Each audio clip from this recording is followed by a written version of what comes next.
আসসালামু আলাইকুম, সবাই কেমন আছেন? দেখুন, টিকা দান কর্মসূচি শুরু হয়ে গেছে। স্কুলের টিকা দেওয়া শুরু হয়েছে। ইসবামণি খুব খুশি, টিকা দিবে জন্য লাইনে দাঁড়িয়েছে। আমি বলেছিলাম দেওয়ার দরকার নেই, তারপরে সে দিতে চাচ্ছে।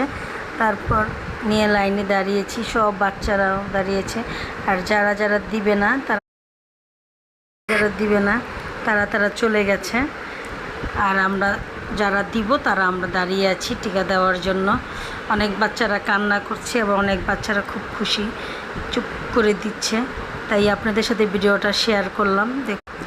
যদি ভালো লেগে থাকে তাহলে অবশ্যই আপনারা প্রত্যেকটা বাচ্চা যাদের 5 বছর থেকে 15 বছর তাদেরকে টিকা দিবেন এবং টিকাদান কর্মসূচিতে সহায়তা করবেন।